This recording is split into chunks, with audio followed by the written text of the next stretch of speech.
Dengan mempelajari Sirah Nabawiyah, maka makin menambah kecintaan kepadanya. Semoga yang subscribe juga dimudahkan jalannya menuju surga. Silahkan tekan tombol like supaya postingan ini semakin tersebar. Dan tulis doa serta hajat pemirsa di kolom komentar. Semoga semakin banyak yang mengaminkan, maka semakin cepat terkabul. Nabi Sulaiman alaihi salam adalah manusia terkaya sepanjang sejarah kehidupan manusia di muka bumi. Dalam beberapa kitab suci seperti Al-Quran, Alkitab, dan Injil, Nabi Sulaiman alaihi salam dijelaskan sebagai manusia terkaya yang pernah hidup di muka bumi. Tidak ada satupun manusia yang bisa mengalahkan total kekayaannya hingga hari kiamat tiba. Para arkeolog telah menemukan situs peninggalan sejarah Islam yang mengungkap total kekayaan Nabi Sulaiman alaihi salam. Erez bin Yosef, seorang profesor sekaligus peneliti, ia menyatakan bahwa 3.000 tahun yang lalu Nabi Sulaiman alaihi salam diperkirakan memiliki kekayaan senilai 2,2 triliun US dollar. Dan apabila dikonversikan dengan nilai mata uang dolar hari ini, jika dirupiahkan, maka nilainya setara dengan 32.891.870 triliun rupiah. Profesor itu juga menjelaskan bahwa kekayaan Nabi Sulaiman alaihi salam berasal dari dua sumber, yakni istana kerajaan dan tambang tembaga. Nilai itu berkali-kali lipat lebih banyak dari total kekayaan negara Indonesia yang hanya mencapai 11.454 triliun per 30 Desember 2021. Nabi Sulaiman alaihi salam memiliki beberapa mukjizat. Di antaranya adalah dapat berbicara dengan bahasa binatang. Beliau dapat memerintah mereka untuk melakukan sesuatu. Beliau juga dapat mengendalikan besar kecilnya tekanan angin dan dapat mengatur ke arah mana angin akan berhembus. Sehingga dengan itu Nabi Sulaiman dapat memanfaatkan angin sebagai kendaraannya dan juga kendaraan tentaranya. Nabi Sulaiman juga bisa melunakkan besi dan membentuknya menjadi pakaian perang yang anti tusukan senjata tajam. Nabi Sulaiman juga memimpin para jin. Mereka tunduk dan patuh pada perintah Nabi Sulaiman alaihi salam. Tidak hanya setan, iblis laknatullah yang merupakan makhluk pembangkang dapat dibuat tunduk bertekuk lutut pada perintah-perintah Nabi Sulaiman. Nabi Sulaiman bisa melakukan teleportasi, yaitu berpindah dari suatu tempat ke tempat yang lain dalam waktu singkat. Peristiwa itu dibuktikan dengan pemindahan singgasana Ratu Balqis atas perintah Nabi Sulaiman. Nabi Sulaiman dikenal sebagai raja yang adil dan bijaksana. Nabi Sulaiman diberkahi kecerdasan yang luar biasa untuk menyatu padukan segenap kekuatan yang Allah berikan kepadanya. Ia mengelola dan membawa kerajaannya menjadi kekuatan raksasa yang tak terkalahkan di masanya dengan segenap kemampuan yang dimilikinya. Tentara Nabi Sulaiman adalah tentara terkuat di bumi tanpa ada yang menandingi. Pertanyaan mendasar yang muncul kali ini adalah dari mana sumber kekayaan dan kekuatan Nabi Sulaiman alaihi salam? Untuk mendapat jawaban dari pertanyaan itu, simak video ini sampai akhir. Sebelum itu, mari bantu channel ini terus berkembang dengan cara subscribe dan nyalakan tanda loncengnya. Berikan komentar yang positif dan berikan like serta share video ini. Bismillahirrahmanirrahim. Sungguh kami benar-benar telah menganugerahkan ilmu kepada Daud dan Sulaiman.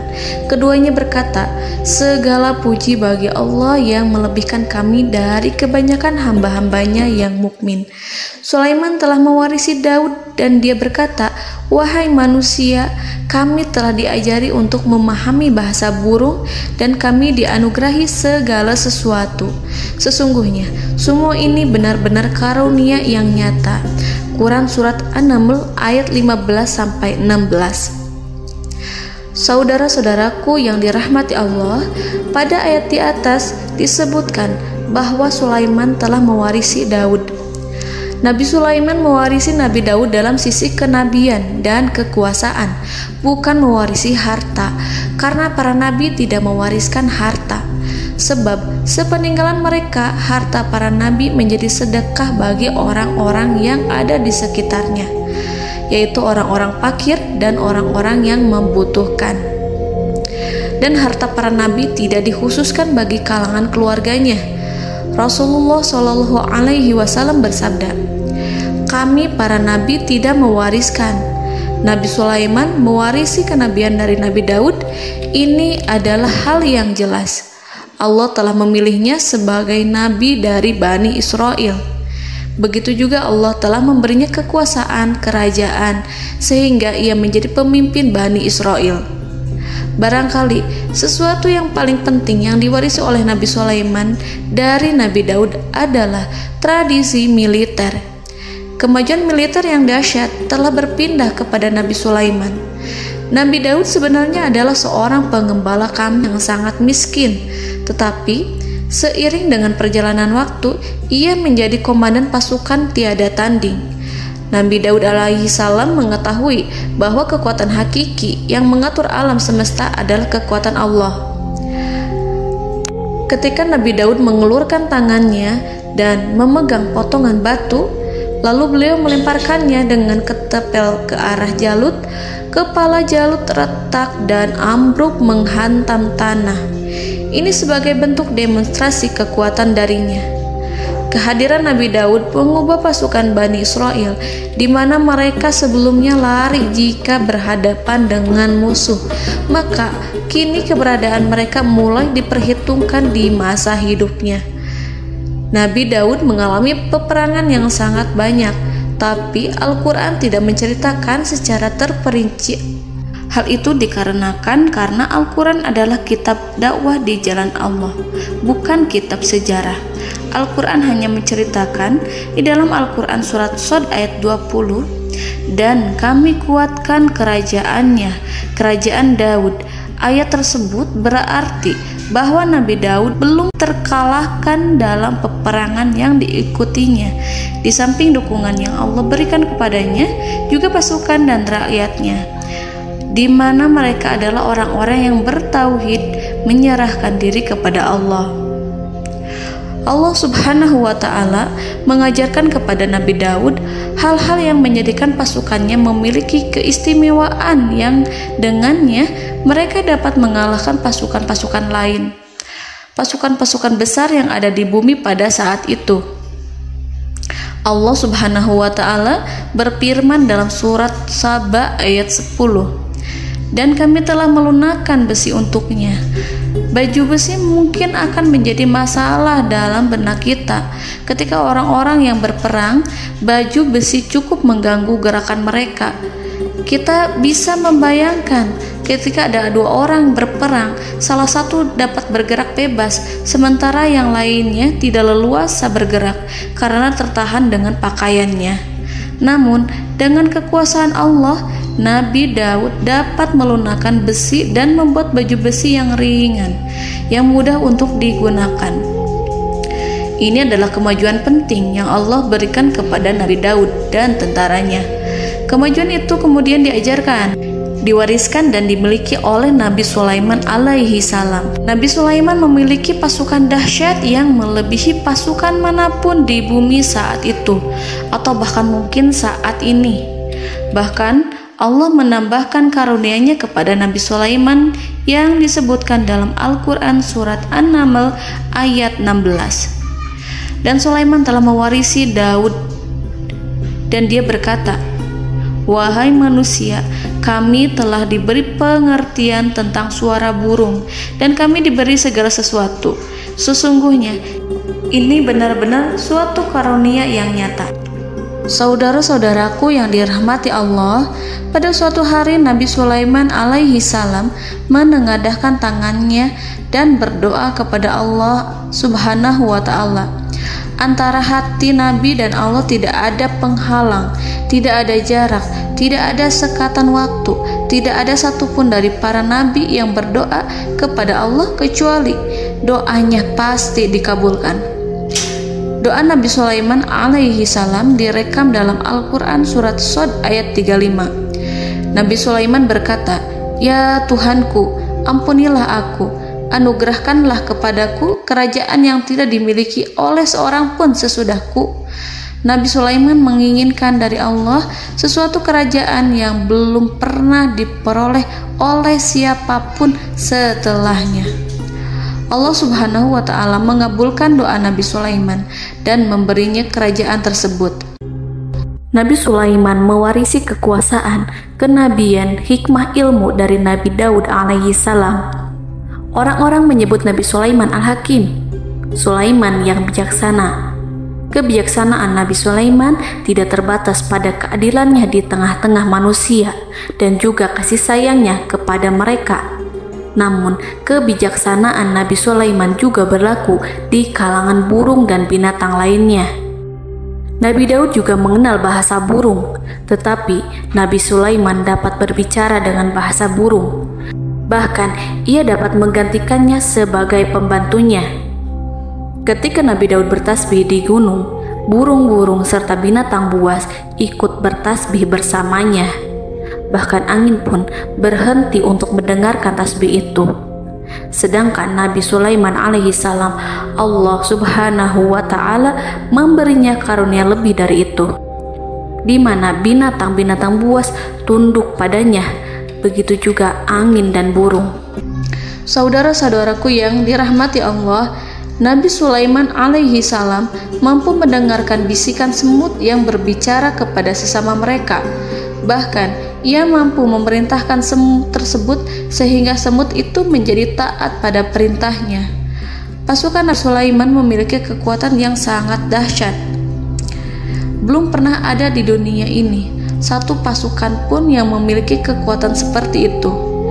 Kekuatan Nabi Sulaiman berasal dari beberapa kombinasi yang sangat mengagumkan, sehingga karenanya ia tidak dapat tertandingi. Kekuatan itu terdiri dari manusia, binatang-binatang, jin, dan lain sebagainya.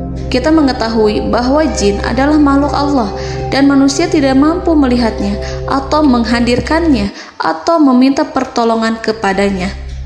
Sedangkan Nabi Sulaiman telah diberi Allah suatu kemampuan untuk menundukkan jin, mempekerjakan mereka sebagai tentara di tengah-tengah peperangan. Bahkan ia mampu menjadikan mereka sebagai pekerja-pekerja kasar di kerajaannya saat tidak ada peperangan. Oleh sebab itu, ketika ada pasukan lain yang mencoba melawan pasukan Nabi Sulaiman, mustahil mereka akan mendapatkan kemenangan. Bahkan pasukan Nabi Sulaiman diperkuat oleh pasukan burung. Burung di pasukan Nabi Sulaiman memerankan tugas penting, yaitu menjadi agen intelijen. Kita mengetahui bahwa peranan informasi saat peperangan adalah hal yang penting. Dari informasi tersebut, pasukan dapat mengetahui keadaan lawannya. Demikianlah peranan burung pada pasukan Sulaiman. Ia terbang di tengah-tengah musuh. Kemudian, ia kembali kepada Nabi Sulaiman untuk menyampaikan berita tentang keadaan lawannya. Di samping jin dan burung, Allah juga menundukkan angin untuk Nabi Sulaiman. Nabi Sulaiman dapat memerintahkan angin dan ia mampu untuk menaiki angin tersebut. Dalam Al-Quran surat Shad ayat 36-40, Allah Subhanahu wa ta'ala berfirman, "Kami tundukkan kepada angin yang berhembus dengan baik menurut kemana saja yang dikehendaki Sulaiman. Dan kami tundukkan pula kepadanya setan-setan, semuanya ahli bangunan dan penyelam, dan setan yang lain yang terikat dalam belenggu. Inilah anugerah kami, maka berikanlah kepada orang lain atau tahanlah untuk dirimu tanpa perhitungan, dan sesungguhnya dia mempunyai kedudukan yang dekat pada sisi kami dan tempat kembali yang baik." Saudara-saudaraku yang dirahmati Allah, Allah Subhanahu wa Ta'ala juga memberikan kemampuan yang tak seorang pun dari para nabi mendapatkannya, yaitu kemampuan untuk memerintah setan. Setan adalah salah satu bagian dari jin. Ia adalah kelompok yang celaka dari bangsa jin. Kelompok ini sebenarnya tidak mampu dikuasai oleh manusia. Bahkan jin yang soleh tidak dapat mengatur setan. Adapun Nabi Sulaiman, Allah telah memberinya kekuasaan untuk menundukkan setan dan mempekerjakannya, bahkan mengikatnya dengan rantai serta menghukumnya jika ia menentang pada perintahnya. Setan membangun untuk Sulaiman istana-istana, patung-patung dan alat-alat perang. Bahkan setan-setan itu menyelam ke dasar lautan untuk mengeluarkan permata dan yakut untuk Sulaiman. Jika di antara setan yang menentang perintahnya, maka Nabi Sulaiman alaihi salam mengikatnya dengan rantai. Ini semua menunjukkan kekayaan Nabi Sulaiman dan kekuasaannya, di mana ia mampu mengatur banyak makhluk di bumi ini. Tentu saja, kemampuan itu semua adalah atas izin dari Allah Subhanahu wa Ta'ala sebagai mukjizat darinya. Allah Subhanahu wa Ta'ala berfirman dalam Al-Quran surat Saba ayat 12, dan sebagian dari jin adalah yang bekerja di hadapannya di bawah kekuasaannya dengan izin Tuhannya, dan siapa yang menyimpang di antara mereka dari perintah kami, maka kami rasakan kepadanya azab neraka yang apinya menyala-nyala. Para jin itu membuat untuk Sulaiman apa yang dikehendakinya, dari gedung-gedung yang tinggi, patung-patung, dan piring-piring yang besarnya seperti kolam, atau periuk yang tetap berada di atas tungku. Saudara-saudaraku yang dirahmati Allah, Nabi Sulaiman yang bijaksana adalah penguasa yang tak tertandingi di muka bumi.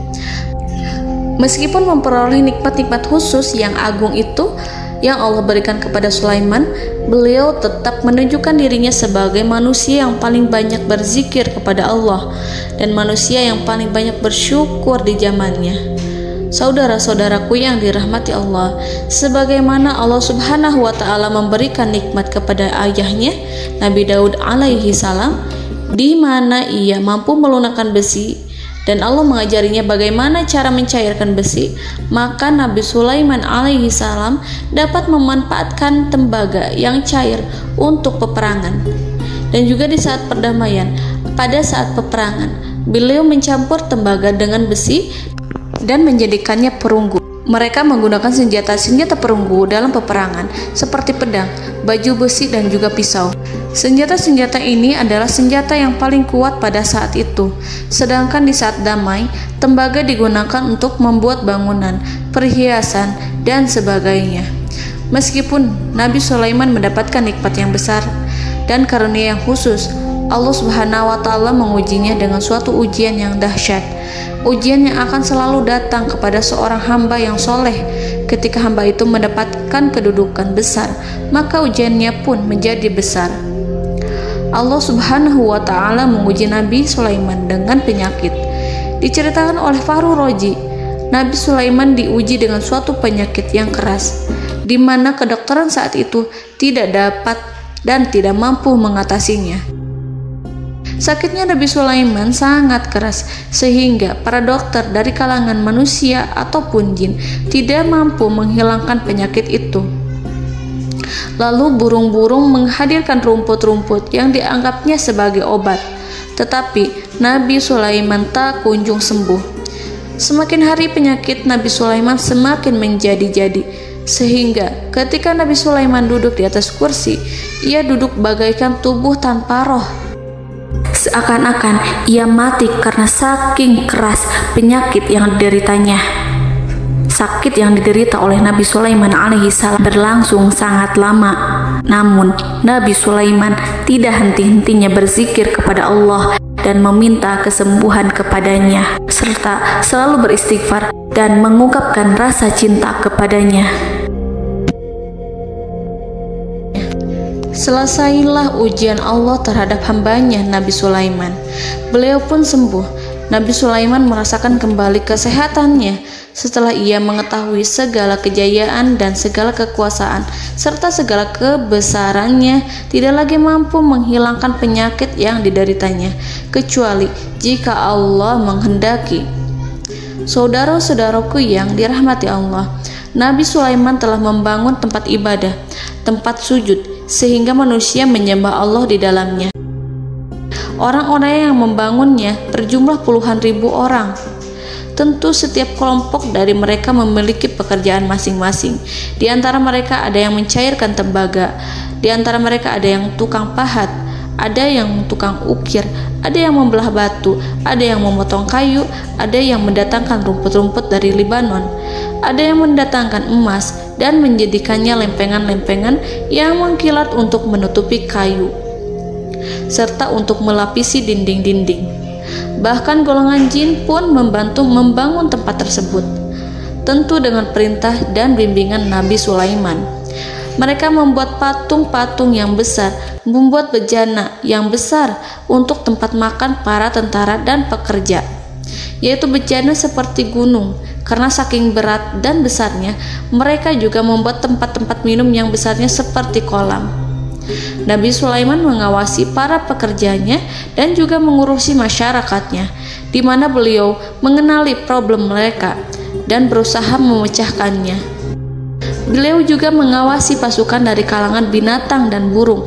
Beliau mengetahui apabila ada satu di antara mereka yang tidak datang, kemana ia pergi serta mengapa ia pergi. Nabi Sulaiman menguasai pengetahuan itu semua. Nabi Sulaiman bukan hanya mengetahui problem tentara-tentaranya dari kalangan manusia ataupun tentaranya dari kalangan burung, namun ia juga menunjukkan kasih sayang terhadap semut, di mana beliau mendengar bisikannya dan tidak suka untuk menginjaknya. Nabi Sulaiman selalu menundukkan kepalanya ke bumi sebagai bentuk rasa rendah diri dan syukur kepada Allah. Pada suatu hari, Nabi Sulaiman alaihi salam berjalan di depan tentaranya dan tiba-tiba ia mendengar suara semut yang berkata kepada temannya dari kalangan semut. Hal itu terekam dalam Al-Quran surat An-Naml ayat 18-19. Wahai semut-semut, masuklah ke dalam sarang-sarangmu agar kamu tidak terinjak oleh Sulaiman dan tentaranya, sedangkan mereka tidak menyadarinya. Nabi Sulaiman alaihi salam tersenyum mendengar itu dan ia berdoa, "Ya Allah, ya Tuhanku, berilah aku ilham untuk tetap mensyukuri nikmat-Mu yang telah Engkau anugerahkan kepadaku dan kepada kedua orang ibu bapakku, dan untuk mengerjakan amal soleh yang Kau ridhoi, dan masukkanlah aku ke dalam rahmat-Mu, ke dalam golongan hamba-hamba-Mu yang soleh." Saudara-saudaraku yang dirahmati Allah, meskipun Nabi Sulaiman mendapatkan kekuasaan dan memiliki tentara yang besar, namun beliau menunjukkan kasih sayang terhadap bangsa semut. Beliau mendengarkan bisikannya dan melihat semut yang ada di depannya. Oleh karena itu, tak mungkin baginya untuk menginjak golongan semut itu. Nabi Sulaiman bersyukur kepada Allah telah memberinya nikmat, yaitu nikmat rahmat dan kasih sayang. Di samping itu, Nabi Sulaiman alaihi salam adalah orang paling kaya di dunia. Istananya terbuat dari kayu gaharu yang memiliki wangi harum. Istananya terbuat dari emas yang terkadang dari kristal. Beliau juga memiliki kursi besar yang terbuat dari emas dan permata. Istana Nabi Sulaiman merupakan istana yang paling besar di dunia. Nabi Sulaiman menggunakan pakaian dari emas dan permata. Meskipun demikian, Nabi Sulaiman tetap menunjukkan sebagai hamba yang berserah diri dan rendah diri di hadapan Allah Subhanahu wa Ta'ala. Nabi Sulaiman yang merendahkan diri di hadapan Allah, ia selalu sujud kepada Allah, sebagaimana ayahnya yang selalu bertasbih pada Allah. Nabi Sulaiman selalu melantunkan lagu-lagu cinta ilahi dan hanya memuji Allah Subhanahu wa Ta'ala. Pada suatu hari, Nabi Sulaiman alaihi salam mengeluarkan perintah kepada pasukannya untuk bersiap-siap. Kemudian, Nabi Sulaiman keluar dan memeriksa pasukannya satu demi satu. Kelompok yang pertama adalah kelompok manusia. Nabi Sulaiman memperhatikan kesiapan mereka. Lalu Nabi Sulaiman mengeluarkan perintah-perintah kepada mereka. Kemudian Nabi Sulaiman memeriksa kelompok jin dan menyampaikan perintahnya kepada mereka. Beliau memenjarakan jin yang tampak bermalas-malasan saat bekerja. Lalu beliau memeriksa binatang dan berkata kepada mereka, apakah mereka sudah makan dengan baik? Apakah mereka tidur dengan nyenyak? Apakah ada yang mengadu pada mereka, misalkan karena penyediaan makanan yang tidak layak? Apakah ada di sana yang sakit dan lain sebagainya? Ketika Nabi Sulaiman merasa puas dengan semuanya, Nabi Sulaiman memasuki tenda tempat berkumpulnya para burung. Nabi Sulaiman alaihissalam kemudian memasuki tenda tersebut, mengamati keadaan di sekitarnya, sehingga beliau mengetahui bahwa ada satu burung yang tidak hadir, yaitu burung hudhud.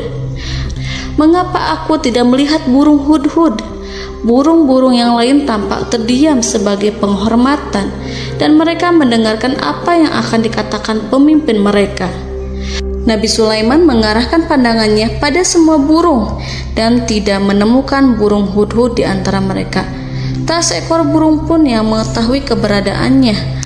Burung hudhud absen pada apel wajib kali ini. Nabi Sulaiman mulai menampakkan kemarahannya. Tiba-tiba, seekor burung kecil memberanikan diri untuk berkata kepada Nabi Sulaiman, "Wahai Nabi yang mulia, seharusnya hudhud ada bersamaku kemarin untuk melaksanakan tugas penyelidikan. Ia adalah pemimpin misi itu. Namun, burung hudhud belum datang. Oleh karena itu, aku tidak pergi bersamanya." Burung itu tampak gemetar. Nabi Sulaiman mengetahui bahwa hudhud tidak hadir dan tak seorang pun mengetahui kemana ia pergi. Burung hudhud pergi tanpa izin terlebih dahulu. Dalam keadaan marah, Nabi Sulaiman berkata, "Sungguh aku benar-benar akan mengazabnya dengan azab yang sangat keras atau benar-benar menyembelihnya, kecuali jika ia benar-benar datang kepadaku dengan alasan yang jelas." Kawanan burung-burung mengetahui bahwa Nabi Sulaiman sedang marah dan telah menetapkan untuk menyiksa burung hudhud atau menyembelihnya atau justru memaafkannya dengan syarat ia datang dengan membawa alasan yang dapat menyelamatkannya, atau dengan kata lain, burung hudhud dapat memastikan bahwa ia melaksanakan tugas yang penting. Nabi Sulaiman menunjukkan kemarahan yang besar sehingga siapapun akan merasa takut kepada Nabi Sulaiman yang marah. Nabi Sulaiman kemudian pergi dari tempat burung tersebut. Nabi Sulaiman masih memikirkan keadaan burung hudhud. Seharusnya burung hudhud menjadi bagian penting dari badan intelijen. Apakah ia pergi untuk menyingkap suatu, atau apakah ia pergi hanya untuk bermain-main? Nabi Sulaiman telah memperhatikan dan mengetahui bahwa burung hudhud adalah seekor burung yang cerdik dan juga fasih berbicara. Terkadang Nabi Sulaiman mendapati burung hudhud sedang bermain-main dan menunda-nunda pekerjaannya. Namun ketika Nabi Sulaiman melihatnya, burung hudhud memahami bahwa perbuatannya tidak benar. Oleh karena itu, ia tidak boleh menyampur adukan antara waktu serius dan waktu bermain. Tidak lama setelah itu, burung hudhud tiba di tempat para burung. Burung-burung yang lain berkata kepadanya, "Wahai hudhud, pergilah engkau ke tempat Nabi Sulaiman. Jika ia mengetahui bahwa engkau telah sampai, jiwamu benar-benar terancam." Mendengar itu, burung hudhud segera beranjak. Ia terbang menemui Nabi Sulaiman. Pada waktu itu, Nabi Sulaiman sedang duduk bersama tentaranya yang lain. Burung hudhud berdiri. Ia telah merencanakan untuk memulai pembicaraan dengan Nabi Sulaiman sebelum Nabi Sulaiman bertanya kepadanya kemana dia pergi. Ini sebagai bukti bahwa hudhud telah melaksanakan suatu tugas yang penting. Dalam Al-Quran Surat An-Naml ayat 22, burung hudhud berbicara, "Aku telah mengetahui sesuatu yang kamu belum mengetahuinya, dan kubawa kepadamu dari negeri Saba suatu berita penting yang diyakini seakan-akan burung hudhud hendak berkata, 'Aku adalah hudhud yang miskin, tapi aku mengetahui apa yang tidak engkau ketahui, dan aku telah datang kepadamu dari kerajaan Saba dengan membawa berita yang sangat penting.'" Nabi Sulaiman tampak terdiam menunggu hudhud menyelesaikan kisahnya. Dalam surat An-Naml ayat 23-24, burung hudhud berkata, "Sesungguhnya aku menjumpai seorang wanita yang memerintah mereka. Dia dianugerahi segala sesuatu serta mempunyai singgasana yang besar. Aku mendapati dia dan kaumnya menyembah matahari selain Allah. Dan setan-setan telah menjadikan mereka memandang indah perbuatan-perbuatan mereka, lalu menghalangi mereka dari jalan Allah, sehingga mereka tidak mendapat petunjuk." Burung hudhud diam. Nabi Sulaiman merasa bahwa hudhud menunjukkan kefasihan lisannya. Nabi Sulaiman berkata dalam Quran surat An-Naml ayat 27 sambil menunjukkan senyum manisnya. Nabi Sulaiman berkata, "Akan kami lihat apakah kamu benar, wahai hudhud, ataukah kamu termasuk orang-orang yang berdusta." Seakan-akan burung hudhud ingin mengatakan, "Aku tidak berbohong, wahai Nabi yang mulia." Namun diamnya Sulaiman membuat takut sehingga burung hudhud terdiam. Nabi Sulaiman terdiam karena berpikir, lalu ia memutuskan sesuatu setelah itu. Beliau melihat kepada lainnya dan meminta secari kertas. Nabi Sulaiman menulis surat singkat dan menyerahkannya kepada hudhud serta memerintahkan kepadanya seperti yang dikatakan dalam Quran surat An-Naml ayat 28. "Pergilah dengan membawa suratku ini, lalu jatuhkanlah kepada mereka, kemudian berpalinglah dari mereka, lalu perhatikanlah apa yang mereka bicarakan." Al-Quranul Karim hanya menceritakan dalam Quran surat An-Naml bagaimana perginya hudhud dan bagaimana ia menyerahkan surat itu. Lalu Al-Quran langsung menyebut keadaan kerajaan Balqis yang saat itu sedang membaca surat di depan para pembesar kerajaan dan para menterinya. Dalam Al-Quran surat An-Naml ayat 29-31 berkatalah Balqis, "Wahai pembesar-pembesar, sesungguhnya telah dijatuhkan kepadaku sebuah surat yang mulia. Sesungguhnya surat ini dari Sulaiman, dan sesungguhnya isinya dengan menyebut nama Allah yang Maha Pengasih lagi Maha Penyayang, bahwa janganlah kalian berlaku sombong terhadapku, dan datanglah kepadaku sebagai orang yang berserah diri." Saudara-saudaraku yang dirahmati Allah, dalam surat tersebut Nabi Sulaiman menyebutkan supaya mereka menyerahkan diri dan tunduk kepada perintah Nabi Sulaiman. Nabi Sulaiman memerintahkan agar mereka meninggalkan penyembahan terhadap matahari. Nabi Sulaiman tidak mempersoalkan akidah mereka dan tidak memuaskan mereka dengan apapun. Nabi Sulaiman hanya memerintahkan bahwa ia berada di atas kebenaran. Bukankah ia didukung kekuatan yang berlandaskan keyakinan yang dimilikinya?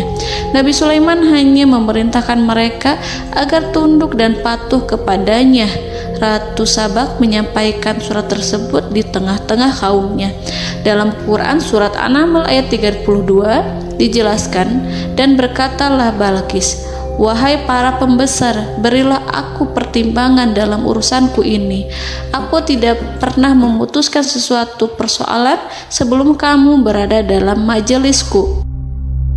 Saudara-saudaraku yang dirahmati Allah, para pembesar istana Balqis menentang surat tersebut.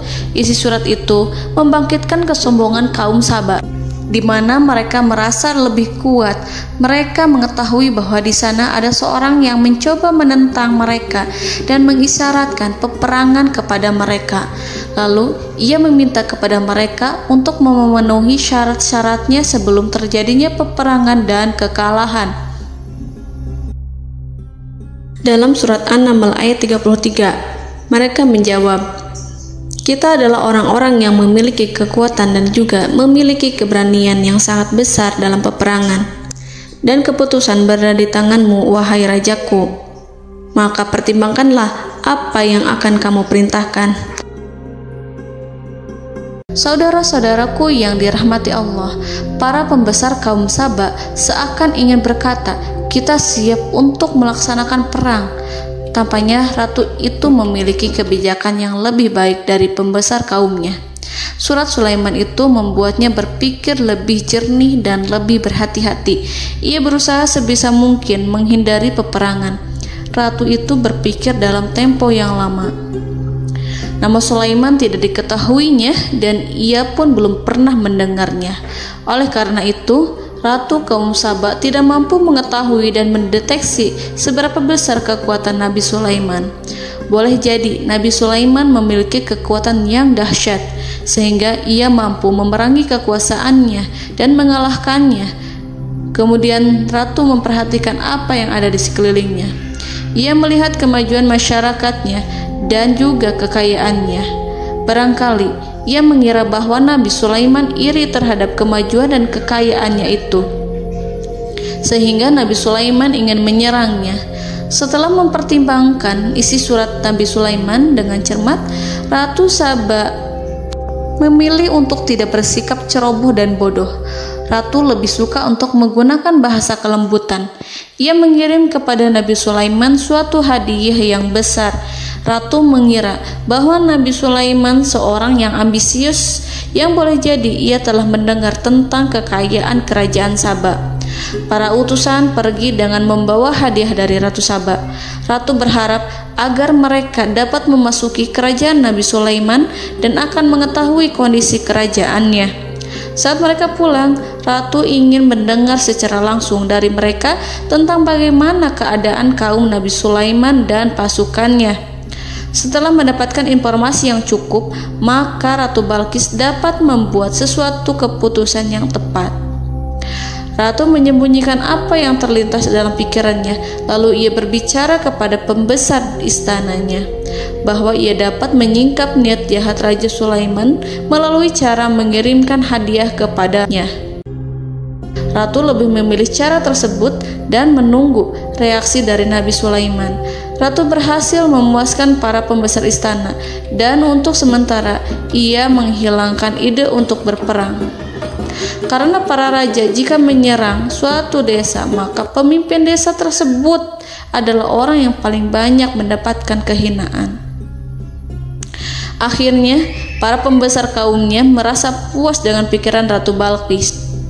Saudara-saudaraku yang dirahmati Allah, dalam surat An-Naml ayat 34-35 dijelaskan, Ratu Balqis berkata, "Sesungguhnya raja-raja apabila memasuki suatu negeri, niscaya mereka akan membinasakannya dan menjadikan penduduknya yang mulia menjadi hina, dan demikian pula lah yang akan mereka perbuat. Dan sesungguhnya aku akan mengirim utusan kepada mereka dengan membawa hadiah, dan aku akan menunggu apa yang akan dibawa kembali oleh utusan itu."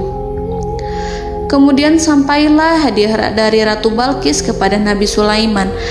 Para intelijen Nabi Sulaiman memberitahunya bahwa utusan Balqis datang dengan membawa hadiah.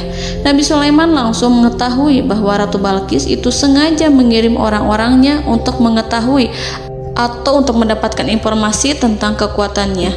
Lalu setelah itu ia akan mengambil keputusan atau mengambil sikap kepada kerajaan Sulaiman. Nabi Sulaiman segera memanggil semua pasukannya untuk berkumpul. Utusan Balqis segera memasuki istana Nabi yang dipenuhi dengan pasukan yang besar bersenjata. Melihat itu, utusan Ratu Balqis tercengang dan terkejut ketika mereka melihat kekayaan yang mereka bawa tidak ada apa-apanya dibandingkan dengan kerajaan Nabi Sulaiman. Hadiah mereka tampak tidak berarti. Emas yang mereka bawa tampak tidak memiliki makna saat mereka memasuki istana Nabi Sulaiman yang terbuat dari kayu-kayu pohon gaharu yang mengeluarkan bau yang harum serta dihiasi dengan emas permata. Para utusan Ratu Balqis berdiri bersama Nabi Sulaiman dan menyaksikan bagaimana Nabi Sulaiman mengendalikan pasukannya. Kemudian mereka mulai berpikir tentang kekuatan dan kualitas pasukan Nabi Sulaiman. Betapa kagetnya mereka ketika melihat di tengah-tengah pasukan itu terdapat singa, burung, dan tentara dari kalangan manusia yang mampu terbang.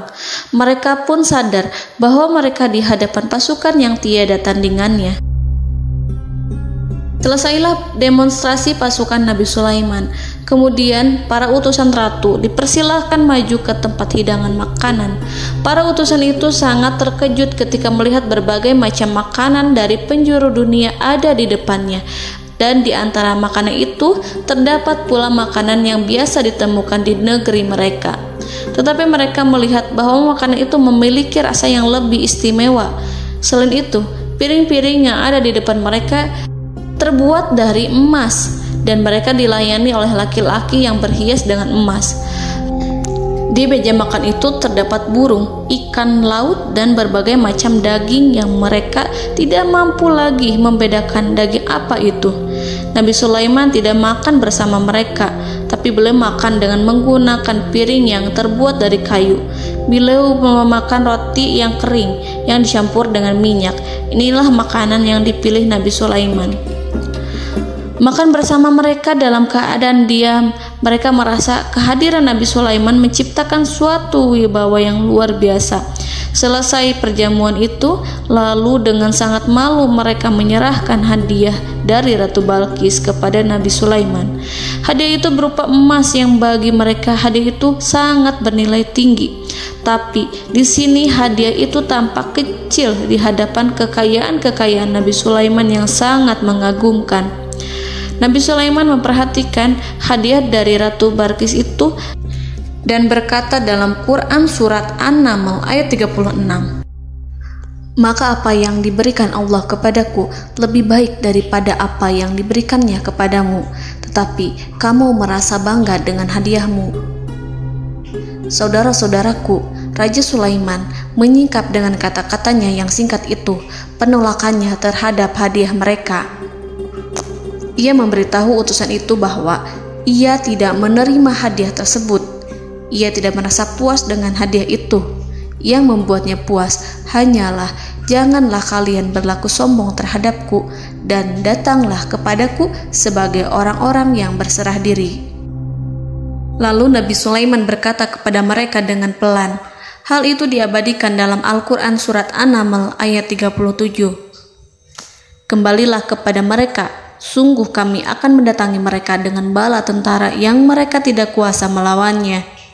Dan pasti kami akan mengusir mereka dari negara itu, yaitu negeri Sabah, dengan terhina. Dan mereka akan menjadi tawanan-tawanan yang hina." Saudara-saudaraku yang dirahmati Allah, Nabi Sulaiman kemudian meninggalkan para utusan ratu setelah terlebih dahulu mengancam mereka. Para utusan itu berharap agar Nabi Sulaiman mau menunggu kunjungan Ratu Balqis yang akan membawa misi perdamaian. Akhirnya, sampailah para utusan Ratu Balqis ke negeri Sabah. Mereka segera menuju istana sang ratu. Mereka memberitahu bahwa negeri mereka ada di ujung tanduk. Mereka menceritakan kepada ratu tentang kekuatan Nabi Sulaiman dan tidak mungkin bagi mereka mampu melawannya. Mereka meyakinkan Ratu Balqis bahwa ia harus mengunjunginya dan melihat sendiri bagaimana kebesaran kerajaan Nabi Sulaiman. Kemudian Ratu Balqis menyiapkan dirinya untuk pergi menuju kerajaan Nabi Sulaiman. Nabi Sulaiman duduk di kursi kerajaan di tengah-tengah para pembesarnya dan para menterinya, serta para komandan pasukannya. Beliau berpikir tentang sosok Balqis. Nabi Sulaiman mengetahui bahwa Balqis menuju tempatnya. Balqis dikelilingi rasa takut. Nabi Sulaiman berpikir sejenak tentang bagaimana matahari disembah. Ia memikirkan bagaimana informasi yang diterima oleh intelijennya tentang kemajuan kerajaan Balqis dalam bidang kesenian dan ilmu pengetahuan. Nabi Sulaiman bertanya kepada dirinya sendiri, apakah kemajuan menjadi penghalang untuk mengetahui kebenaran? Apakah ratu itu senang dengan kekuatan yang dicapainya? Dan ia membayangkan bahwa kekuatannya adalah segalanya. Dengan kemajuan yang dimilikinya, Nabi Sulaiman ingin membuat kejutan agar ratu mengetahui bahwa Islam yang diyakini oleh Nabi Sulaiman adalah satu-satunya yang mampu mendatangkan kemajuan dan kekuatan yang hakiki, sehingga ia dapat membandingkan antara keyakinannya dalam menyembah matahari beserta kemajuan yang dicapainya dengan keyakinan Nabi Sulaiman beserta kemajuan yang diraihnya. Saudara-saudaraku yang dirahmati Allah, para mata-mata Nabi Sulaiman telah memberitahunya bahwa hal yang sangat disegani dan dikagumi oleh kaum Balkis adalah kerajaan Saba, yaitu singgasana Ratu Balkis. Singgasana itu terbuat dari emas dan batu delima. Singgasana tersebut dijaga oleh penjaga yang sangat disiplin, di mana mereka tidak pernah lalai sedikit pun. Oleh karena itu, sangat tepat apabila Nabi Sulaiman menghadirkan singgasananya di sini, di kerajaannya, sehingga ketika ratu tiba, maka ia dapat duduk di atasnya. Nabi Sulaiman ingin membuat kejutan kepadanya dan menunjukkan bahwa kemampuannya tersebut yang berlandaskan pada keislaman. Nabi Sulaiman melakukan yang demikian itu dengan harapan agar si ratu tunduk kepadanya. Ide itu terlintas dalam diri Nabi Sulaiman. Lalu ia mengangkat kepalanya dan menoleh kepada anak buahnya. Hal itu diabadikan dalam Quran Surat An-Naml ayat 38. Wahai para pembesar, siapakah di antara kamu sekalian yang sanggup membawa singgasananya kepadaku sebelum mereka datang kepadaku sebagai orang-orang yang berserah diri? Saudara-saudaraku, perhatikanlah ungkapan pikiran Nabi Sulaiman tersebut. Semua pemikirannya berkisar tentang keislaman para penyembah matahari, tentang bagaimana beliau dapat memberikan petunjuk kepada mereka di jalan Allah. Yang pertama menjawab pertanyaan Nabi Sulaiman adalah jin Ifrit.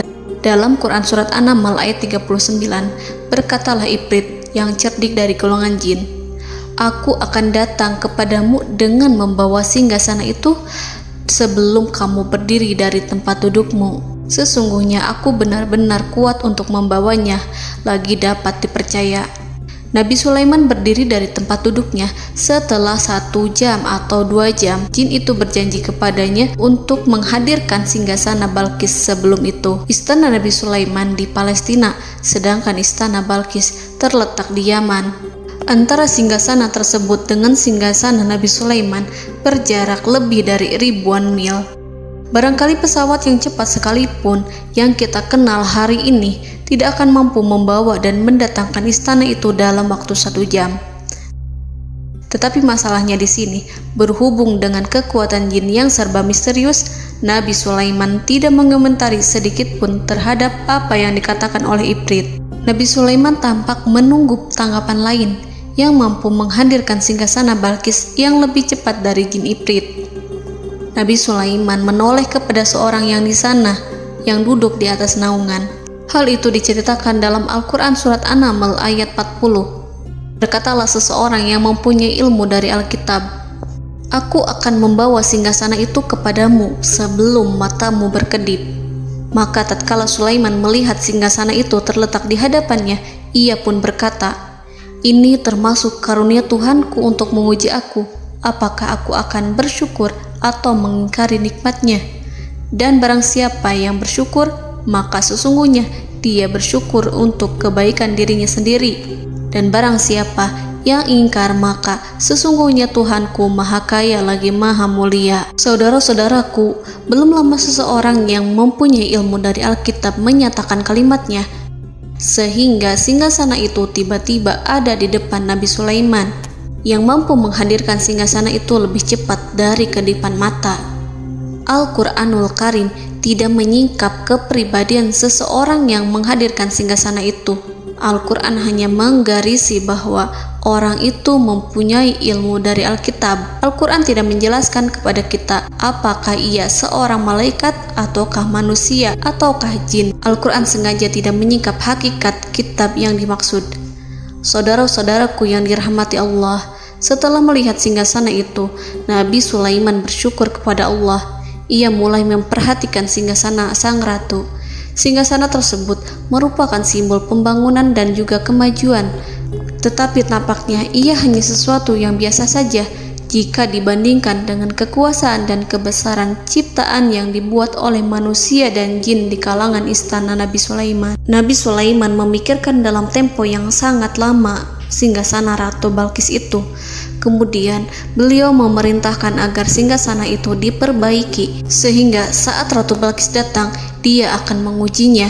Apakah Ratu Balkis dapat mengenali singgasananya ataukah tidak?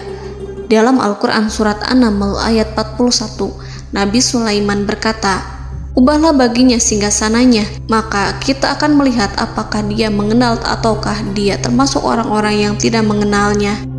Saudara-saudaraku yang dirahmati Allah, Nabi Sulaiman memerintahkan agar dibangun istana yang akan digunakan untuk menyambut Ratu Balqis. Nabi Sulaiman memilih tempat di laut dan ia memerintahkan agar dibangun suatu istana di mana sebagian besarnya terdiri dari air laut. Nabi Sulaiman memerintahkan agar lantainya itu terbuat dari kaca yang tebal dan kuat, sehingga orang-orang yang berjalan di atas istana itu akan dapat melihat di bawahnya ada ikan-ikan berwarna-warni yang berenang-renang. Dan mereka akan melihat rumput-rumput laut yang bergerak-gerak. Akhirnya, selesailah pembangunan istana itu. Saking bersihnya kaca lantainya, sehingga tampak di sana tidak ada kaca. Burung hudhud memberitahu Nabi Sulaiman bahwa Balqis telah sampai dekat kerajaannya. Kemudian Ratu Balqis datang. Al-Quran tidak menyebutkan keadaan Nabi Sulaiman saat menyambut Balqis, namun Al-Quran menunjukkan dua sikap Ratu Balqis. Yang pertama, bagaimana sikap Balqis ketika pertama kali melihat singgasananya yang datang mendahuluinya, padahal ia telah meninggalkan pengawalannya untuk tetap setia menjaga singgasananya itu. Keadaan kedua adalah keadaan di depan istana yang dibangun untuk penyambutan Balqis. Istana itu penuh dengan permata yang berenang-renang di bawahnya ikan-ikan. Dalam Quran Surat An-Naml ayat 42 dijelaskan, "Dan ketika Balqis datang, ditanyakanlah kepadanya, 'Serupa inikah singgasanamu?' Balqis menjawab, 'Seakan-akan singgasana ini adalah singgasanaku. Kami telah diberi pengetahuan sebelumnya, dan kami adalah orang-orang yang berserah diri.'" Saudara-saudaraku, pada dialek di atas, Balqis melihat singgasananya dan ia tercengang saat mengetahui bahwa itu adalah singgasana miliknya. Namun kemudian ia mulai ragu karena melihat tidak sepenuhnya itu singgasana miliknya. Jika itu benar-benar miliknya, lalu bagaimana ia datang mendahuluinya? Dan bila bukan singgasananya, maka bagaimana Sulaiman dapat meniru sepersis dan seteliti itu? Padahal Sulaiman tidak pernah sekalipun ke kerajaannya. Nabi Sulaiman berkata saat melihat Balqis mengamati singgasananya, "Apakah ini singgasanamu?" Balqis terlihat sangat kebingungan, namun setelah itu ia menjawab, "Sepertinya benar." Nabi Sulaiman berkata, "Kami telah diberi ilmu sebelumnya dan kami sebagai orang-orang muslim." Saudaraku yang dirahmati Allah, melalui pertanyaan Nabi Sulaiman ingin mengisyaratkan kepada Balqis agar ia membandingkan antara keyakinannya beserta ilmu yang dicapainya dengan keyakinan Nabi Sulaiman yang muslim beserta pengetahuan yang telah diraihnya. Penyembahan terhadap matahari dan pencapaian ilmu yang dicapai oleh Ratu Balqis tanpa tidak ada apa-apanya dibandingkan dengan ilmu Nabi Sulaiman dan keislaman. Nabi Sulaiman telah mendahuluinya dalam bidang ilmu karena keislamannya. Karena itu, sangat mudah baginya untuk mengungguli Balqis dalam ilmu-ilmu yang lainnya. Demikianlah yang disyaratkan dalam pertanyaan Nabi Sulaiman kepada Ratu Balqis. Ratu Saba itu mengetahui bahwa ini adalah singgasananya, di mana singgasana itu datang lebih dahulu daripada dirinya. Beberapa bagian darinya telah diubah saat Balqis masih di perjalanan menuju ke tempat Nabi Sulaiman. Ia berpikir kemampuan apa yang dimiliki Nabi Sulaiman. Ratu Balqis tercengang melihat apa yang disaksikannya, yang berupa buah dari keimanan Nabi Sulaiman dan hubungannya dengan Allah Subhanahu wa Ta'ala. Sebagaimana Balqis juga tercengang ketika melihat kemajuan di bidang ilmu pembangunan, seni, dan ilmu-ilmu yang lainnya. Maka ia tidak lebih kagum lagi saat melihat hubungan yang kuat antara keislaman Nabi Sulaiman dengan ilmunya serta kemajuan yang diraihnya. Dalam Al-Quran Surat An-Naml ayat 43 dijelaskan, "Dan apa yang disembahnya selama ini selain Allah mencegahnya untuk melahirkan keislamannya, karena sesungguhnya ia terdahulu termasuk orang-orang yang kafir." Saudara-saudaraku yang dirahmati Allah, berguncanglah dalam benak Balqis ribuan hal ketika melihat keyakinan kaumnya runtuh di hadapan Nabi Sulaiman. Ia menyadari matahari yang disembahnya hanya merupakan ciptaan Allah, dan Allah lah yang menggerakkannya untuk hamba-hambanya. Lalu terbitlah matahari kebenaran dalam dirinya. Hatinya diterangi oleh cahaya baru yang tidak akan tenggelam seperti tenggelamnya matahari. Masa keislamannya hanya menunggu waktu. Ratu Balqis memilih waktu yang tepat untuk mengumumkan keislamannya. Allah Subhanahu wa Ta'ala berfirman dalam Quran Surat An-Naml ayat 44. Dikatakan kepadanya, masuklah ke dalam istana. Maka tatkala ia melihat lantai istana itu, dikiranya kolam air yang besar dan disingkapnya dua betisnya. Berkatalah Sulaiman, sesungguhnya ia adalah istana licin yang terbuat dari kaca. Berkatalah Balqis, wahai Tuhanku, sesungguhnya aku telah berbuat zalim terhadap diriku, dan aku berserah diri bersama Sulaiman kepada Allah Tuhan semesta alam. Saudara-saudaraku yang dirahmati Allah, dikatakan kepada Balqis, masuklah ke dalam istana. Ketika ia masuk, maka ia tidak menyaksikan adanya kaca, tetapi ia melihat air, sehingga ia mengira akan bersinggungan dengan air. Lalu ia menyingkapkan sedikit bajunya agar bajunya itu tidak basah. Nabi Sulaiman mengingatkannya tanpa melihatnya agar ia tidak khawatir terhadap pakaiannya, karena pakaiannya tidak akan basah sebab di sana tidak ada air. Itu sekedar kaca yang halus, yang saking halusnya sehingga ia tidak tampak. Pada kesempatan itulah Balqis mengumumkan keislamannya yang mengakui kelalimannya, dan ia menyatakan menyerahkan diri kepada Nabi Sulaiman dan kepada Allah Tuhan semesta alam. Lalu kaumnya pun mengikutinya dan mereka memeluk Islam. Balqis menyadari ia berhadapan dengan penguasa yang terbesar di bumi dan Nabi Allah yang mulia. Untuk pertama kalinya, wajah Sulaiman tampak dihiasi dengan senyuman yang menunjukkan kepuasannya sejak Balqis mengunjunginya. Demikianlah Nabi Sulaiman mewujudkan kejayaannya yang hakiki dan menyebarkan cahaya Islam di muka bumi. Saudara-saudaraku, Al-Quran tidak menyebutkan kisah Balqis setelah keislamannya. Para ahli tafsir mengatakan bahwa ia menikah dengan Nabi Sulaiman. Selain itu, ada yang mengatakan bahwa ia menikah dengan salah satu orang dekat Nabi Sulaiman. Ada juga yang mengatakan bahwa sebagian Raja Habasyah adalah keturunan dari buah perkawinan ini. Wallahu a'lam bishawab. Saudara-saudaraku yang dirahmati Allah, Nabi Sulaiman hidup di tengah-tengah kejayaan dan kemuliaan di bumi. Kemudian Allah menetapkan kematian untuknya. Sebagaimana kehidupan Sulaiman berada di puncak kemuliaan dan kejayaan yang penuh dengan keajaiban yang luar biasa, maka kematiannya pun merupakan tanda-tanda kebesaran Allah yang penuh dengan keajaiban. Demikianlah bahwa kematiannya sesuai dengan kehidupannya, sesuai dengan kejayaannya. Allah berfirman tentang kematian Sulaiman di dalam Al-Quran Surat Saba ayat 14. Maka tatkala kami telah menetapkan kematian Nabi Sulaiman, tidak ada yang menunjukkan kepada mereka kematiannya itu kecuali rayap yang memakan tongkatnya. Maka tatkala ia telah tersungkur, tahulah jin bahwa kalau sekiranya mereka mengetahui yang gaib, tentulah mereka tidak akan tetap dalam siksa yang menghinakan. Saudara-saudaraku, kemampuan Nabi Sulaiman untuk menundukkan jin dan mempekerjakan mereka serta hubungan mereka dengan semua itu menimbulkan fitnah di tengah-tengah manusia dalam hal tertentu. Kematian Nabi Sulaiman merupakan batasan jawaban terhadap fitnah ini. Kami tidak mengetahui siapa yang mengklaim bahwa jin mengetahui hal yang gaib. Apakah itu setan yang terkutuk, atau jin yang bodoh, atau manusia yang tertipu? Kami tidak mengetahui siapa yang bertanggung jawab terhadap tersebarnya isu yang keliru ini. Yang kita ketahui adalah bahwa hal tersebut adalah mempengaruhi sebagian manusia dan jin. Barangkali manusia berkata kepada diri mereka, selama jin melakukan perbuatan yang luar biasa ini, maka apa gerangan yang menjadikan mereka tidak mengetahui hal yang gaib itu?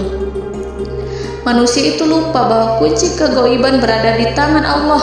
Masalah ilmu gaib tidak akan mampu dikuasai oleh jin dan manusia. Hanya Dia yang mengetahuinya, dan manusia diberitahu hanya sedikit sekali. Saudara-saudaraku yang dirahmati Allah, seakan-akan Allah telah merencanakan bahwa kematian Sulaiman bertujuan untuk menghancurkan pemikiran itu, yaitu pemikiran bahwa jin mengetahui hal-hal yang gaib. Jin bekerja untuk Nabi Sulaiman selama beliau hidup, dan tatkala beliau meninggal, maka tugas mereka menjadi bebas. Nabi Sulaiman meninggal tanpa diketahui oleh jin, sehingga mereka tetap bekerja untuk mereka, tetap mengabdi kepada Sulaiman. Seandainya mereka mengetahui hal yang gaib, niscaya mereka tidak akan meneruskan pekerjaan mereka. Saudara-saudaraku, pada suatu hari Nabi Sulaiman memasuki mihrabnya untuk itikaf ibadah dan beribadah kepada Allah. Tak seorang pun yang berani mengganggu khalwatnya. Mihrab Sulaiman terletak di puncak gunung dan dindingnya terbuat dari permata. Pada suatu hari, Nabi Sulaiman duduk bersandar pada tongkatnya dan ia tampak tenggelam dalam tafakur. Beliau berzikir pada Allah hingga rasa kantuk menguasainya. Lalu setelah itu malaikat maut menemuinya. Nabi Sulaiman pun meninggal. Beliau bersandar kepada tongkatnya. Jin melihatnya dan mengira bahwa beliau sedang sholat, sehingga mereka pun terus melanjutkan pekerjaannya. Berlalulah hari demi hari yang panjang. Datanglah rayap, yaitu semut kecil yang memakan kayu. Hewan itu mulai memakan tongkat Nabi Sulaiman. Rayap itu tampak lapar. Sebagian dari tongkat Nabi Sulaiman dimakan beberapa hari oleh rayap itu. Ketika yang dimakannya semakin bertambah, maka tongkat itu pun menjadi rusak dan kemudian jatuh dari tangan Nabi Sulaiman alaihi salam. Tubuh mulia itu kehilangan keseimbangan dan kemudian jatuh terhempas di bumi. Tatkala tubuh suci itu tersungkur, maka manusia segera menuju ke arahnya. Mereka menyadari dan mengetahui bahwa Nabi Sulaiman telah meninggal dalam waktu yang lama. Jin menyadari bahwa mereka tidak mengetahui hal yang gaib, dan manusia pun mengetahui hakikat ini. Seandainya jin mengetahui hal yang gaib, niscaya ia tidak akan meneruskan siksa yang hina. Mereka tidak akan bekerja kepada Sulaiman. Demikianlah Nabi Sulaiman alaihi salam meninggal dalam keadaan duduk dan sholat di mihrabnya. Lalu berita itu tersebar bagaikan api di bumi. Manusia, burung, dan binatang buas mengantarkan jenazah Nabi Sulaiman. Sekawanan burung tampak sedih dan menangis. Semua makhluk bersedih. Akhirnya tak seorang pun mengetahui bahasa burung di bumi. Meninggallah seorang yang memahami pembicaraan burung, binatang-binatang, jin, dan lain sebagainya. Burung-burung itu berkata, betapa beratnya kehidupan di tengah orang-orang yang tidak mengetahui pembicaraan kita. Allahu a'lam.